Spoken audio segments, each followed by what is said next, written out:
Sebelum kita lanjut, jangan lupa di like, komen, dan subscribe. Assalamualaikum warahmatullahi wabarakatuh. Salam sejahtera untuk kita semua. Shalom, Om Swastiastu, Namo Buddhaya. Dari tadi saya mendengar para speaker begitu bersemangat membela Al Zaitun. Ya memang itu tentunya yang harus kita lakukan sebagai orang-orang muda yang ada di Indonesia saat ini.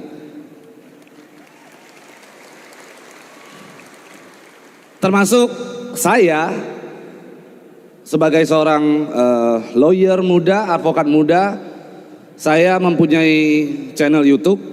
Pada saat saya beberapa kali membuat konten tentang Al Zaitun, banyak orang-orang yang mencoba untuk menghujat saya, mengatakan, wah Pablo bela Al Zaitun, Pablo bela Syekh Panji Gumilang. Saya mau tekankan bahwa memang benar saya bela Syekh Panji Gumilang dan saya bela Al Zaitun.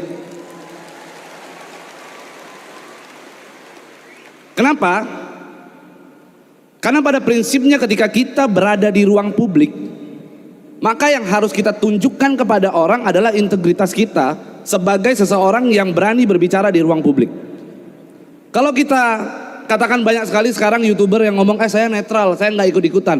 Justru itu adalah anak muda yang pengecut. Kita harus tunjukkan sikap kita sebagai orang muda supaya bagaimana generasi bangsa ini bisa jauh lebih baik di kemudian hari.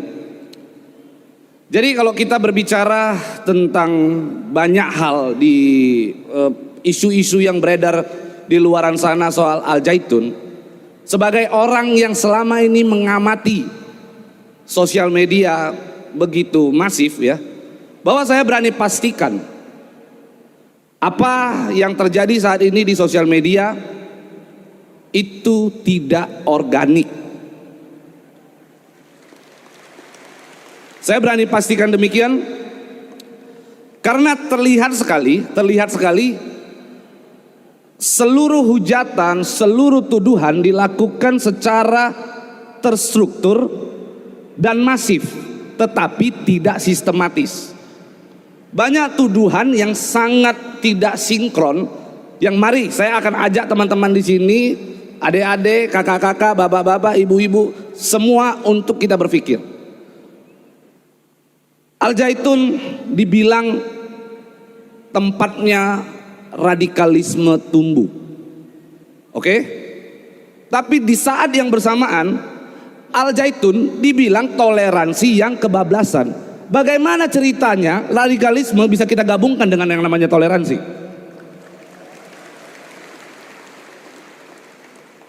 Lalu hari ini kita bisa lihat di sini begitu banyak tokoh-tokoh lintas agama. Kalaulah seandainya Al Zaitun sumbernya radikal, maka saya berani pastikan tokoh-tokoh lintas agama yang bukan muslim hari ini pulang tidak selamat.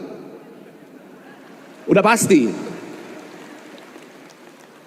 Selain itu juga dikatakan bahwa Al Zaitun ini ada hubungannya dengan yang namanya NII. Tapi di saat yang bersamaan disebut bahwa katanya Al Zaitun itu adalah bentukan pemerintah yang untuk menghancurkan NII. Yang mana yang betul coba? Jadi dari situ saya agak ingin sharing sedikit ya. Saya pernah membuat satu eksperimen kepada teman-teman saya, sahabat-sahabat saya. Saya memasak satu mangkok mie instan. Lalu saya minta kepada teman-teman saya, kalian hujat ini mie instan. Ada satu orang yang bilang ini terlalu manis katanya. Yang satu bilang ini terlalu asin. Nah bagaimana kata manis dan kata asin itu bisa bersatu coba? Ada lagi yang bilang ini pahit. Ada lagi yang bilang ini asam. Artinya dari situ kalau kita menggunakan sedikit saja cara berpikir kita yang baik, maka kita bisa pastikan seluruh tuduhan yang ada di luaran sana adalah tidak organik.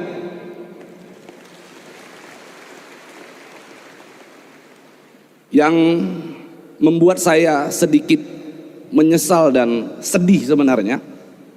Ini yang penting supaya teman-teman tahu.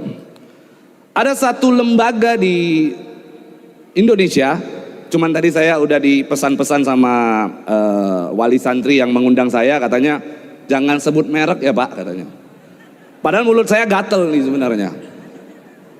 Jadi ada satu lembaga, saya tidak akan sebut merek, tapi saya akan coba berinisial di sini.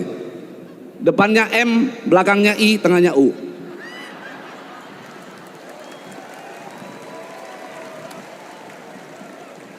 Jadi lembaga tersebut menurut saya mengatakan, membuat opini statement bahwa di sini terjadi kesesatan. Mengharam di sini, boleh buka di Google. Tulis fatwa MUI yang kontroversial. Bagaimana BPJS dikatakan haram?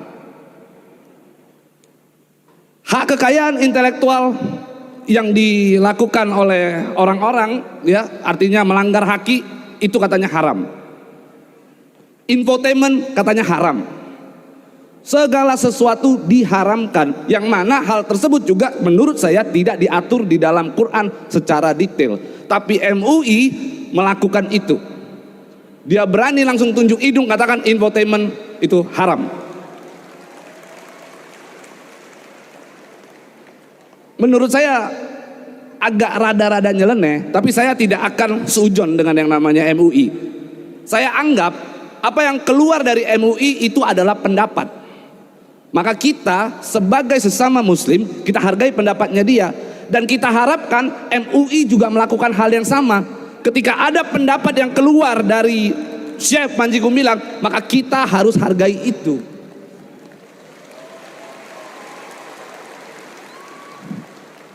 Karena perbedaan itulah yang membuat bangsa kita itu indah sebenarnya. Kalau kita sama, apa maknanya? Tapi coba kita lihat di sini, ada yang dari lintas agama, ada yang Kristen, Islam, Hindu, Buddha dan sebagainya. Tapi kita hari ini bisa bersatu menunjukkan bahwa kita ini Indonesia.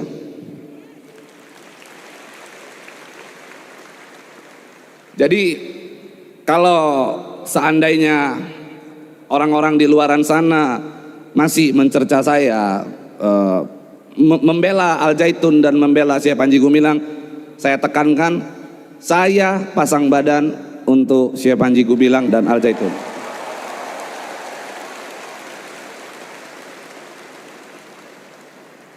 Bahkan hari ini saya ingin sampaikan kepada teman-teman mungkin yang sudah banyak mendengarkan isu bahwa rekening Syekh Panji Gumilang dan rekening Al Zaitun katanya diblokir. Syekh bilang jangan takut, dan saya juga sampaikan kepada teman-teman jangan takut. Kalau Al Zaitun kekurangan operasional, minta sama saya kasih.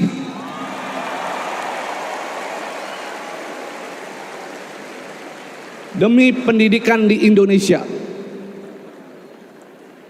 Dan saya ingin sampaikan kepada seluruh teman-teman yang ada di sini, dulu sebelum saya datang ke Al Zaitun, saya pernah ngomong sama istri saya, jangan masukkan anak saya ke dalam pesantren, saya bilang. Karena dikhawatirkan nanti terlalu fanatik lah dan sebagainya. Tapi hari ini saya melihat begitu indahnya sebuah pesantren yang mengajarkan kita toleransi dan kebersamaan. Maka saya kemarin sudah sampaikan kepada Syekh juga, saya rasa-rasa saya ingin masukkan anak saya ke Al Zaitun.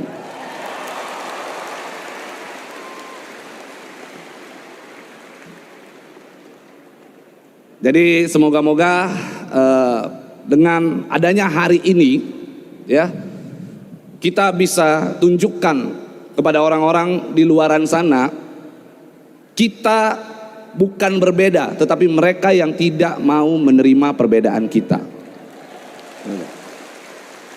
Karena mereka tidak mau menerima perbedaan kita, saatnya kita tunjukkan bahwa kita bisa. Karena saya punya keyakinan begini, kalau hari ini akibat daripada viralnya akhirnya Al Zaitun harus berakhir, maka ini adalah kemunduran dari demokrasi di Indonesia. Dan besok-besok jangan pernah ada lagi orang-orang yang berbicara tentang toleransi, karena muak saya dengarnya. Oke, kurang lebih itu aja dari saya. Semoga apa yang saya sampaikan bermanfaat untuk kita semua. Salam kenal, saya Pablo Putra Benua. Wassalamualaikum warahmatullahi wabarakatuh. Merdeka!